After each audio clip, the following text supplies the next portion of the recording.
Hello and welcome back to Fit Fed Feeling Good. I am Meg, your host, and this is the podcast where we talk all things fitness, food, and feeling good. Happy Wednesday. I'm really happy to have you here today because we have a food episode, and the food episodes, just like the fitness ones and the feeling good episodes, are just so fun to share. So this is a short and sweet one, and I'm going to talk about two recent viral recipes. Now, one is very old, but I just gave it a try. And then one is fairly new that's making the rounds on all of the socials. And we can talk about how they can be updated, elevated, maybe a little healthified if you're trying to take a little bit of the heaviness out of them. But we just have two quick recipes. And when I'm talking about editing these ideas, I think of Devin Alexander, the celebrity chef. She was on Biggest Loser, and there was a TV show she was on years and years and years ago called Healthy Decadence. And she just would take these recipes, let's say a Big Mac, and she'd make them healthified, and people just thought all of her recipes were amazing. I still follow her on her socials, and she's still posting recipes that are new and improved. So that's kind of fun. So I would definitely say give her a check out because, and I would love to have her on this show or Redesigning Health and Home. I think because the redesign of her recipes would be a wonderful match. So Devin, your invitation to be on our shows, it is an open door, and my planner is ready to plug you in. Okay, so back to those recipes. The first one, like I said, is very old, but I just recently gave it a try, and it is the date Snickers. So this little sweet treat, people have been saying it almost tastes like a healthy Snickers. So here we go. I bought dates. I bought some good chocolate for melting. I bought some good peanut butter and then just some chopped nuts on the side. So the dates are supposed to be the caramel part of the Snickers, however you want to say it. Then we have the peanuts, the peanut butter, and then of course the chocolate coating. So I have seen many versions of this, but I'm just going to give you the one that I did. And it was very simple. And what is super nice about this is I think you can make it portioned. So I made 3 little dates last night, and I split the dates in 2. So I had 6 small little pieces that I can enjoy over the next, I'm going to say 2 days, but we'll see if they last that long. So you open the date, of course, wash your hands first. Get out your supplies. We're going to open the date, take the pit or the seed out. I don't know if it's a pit or a seed. Let's call it a pit. Take the pit out. Now, the dates I had were very soft, and you could open them, rip them, which was very nice, especially a date is pretty big. And if you want to cut it in half or thirds, whatever, for a bite size. So I had my plate of dates on a little bit of parchment paper with the pits out, and I cut them in pretty small pieces. Let's say I cut a date in thirds. Spread a little bit of that yummy, healthy peanut butter, just a little swipe, and I melted that good chocolate. I like 60% or higher. But if you like milk or white, I think it would be a really nice compliment. So just really take your time in the microwave as you're melting your chocolates, because chocolate can burn very easily. If you have it in there, it can clump and coagulate, and you want it nice and glossy and smooth. So little low temp, low seconds, 15 seconds at a time at a low temp. Take it out, stir. A little bit more, take it out, stir. And even if you see still a bit of the chocolate chips or chunks that you have in there, if you do stir it while it's warm, that'll eventually melt. So you want it nice and glossy. And then some people do really cute things with that. Put it in a Ziploc bag, cut the tip, and do a little fun design, like looks like a Snickers, or dunk the whole date and peanut butter in there. And then we want to lay it back on your parchment or wax paper. And this is where you can have fun. You could do sprinkles. You could do that chopped pecans or chopped walnuts or chopped peanuts for the Snicker vibe. Maybe some like sprinkles, I said. And if you're in a hurry, you can just eat them with that gooey chocolate or let them set, put them in the fridge to harden. And is it a Snickers?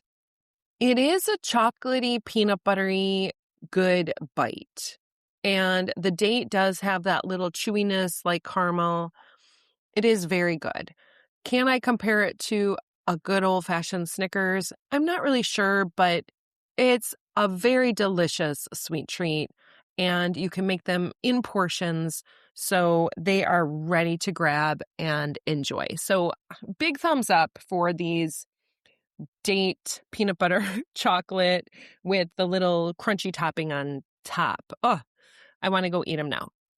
All right, so that's my number one. My second one is more current, and it is the viral pickle dip.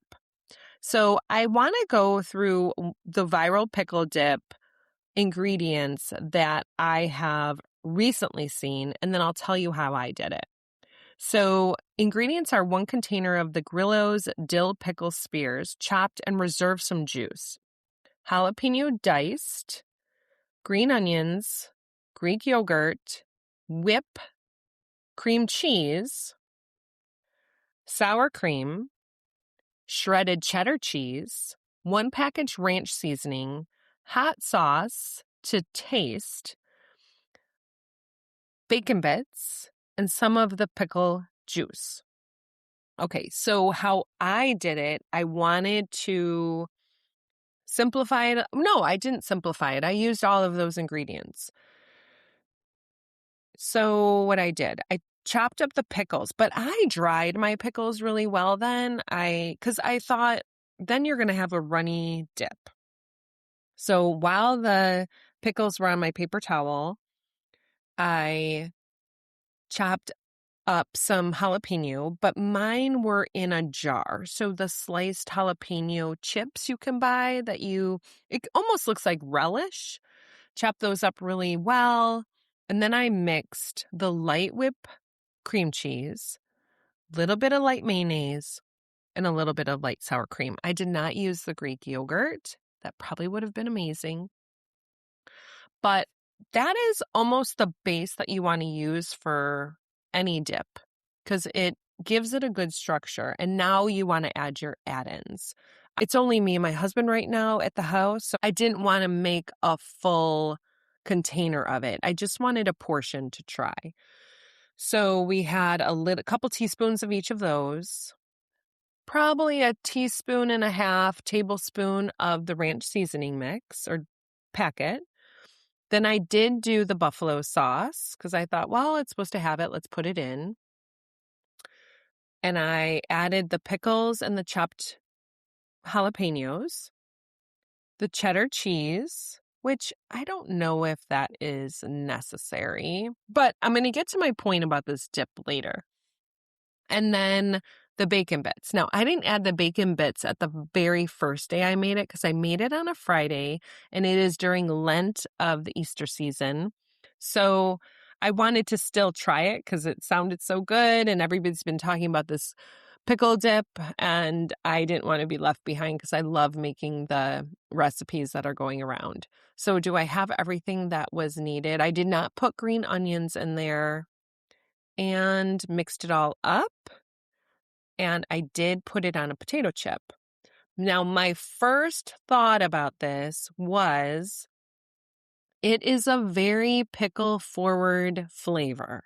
very pickle forward, where I thought, gosh, if I would have just taken a pickle and a chip, would it have tasted the same? Did I need all of the cream cheese and mayonnaise and sour cream and cheese and the jalapeno? But as it sat in the fridge for the next day, it was very, very, very good, and I wanted to continue eating it.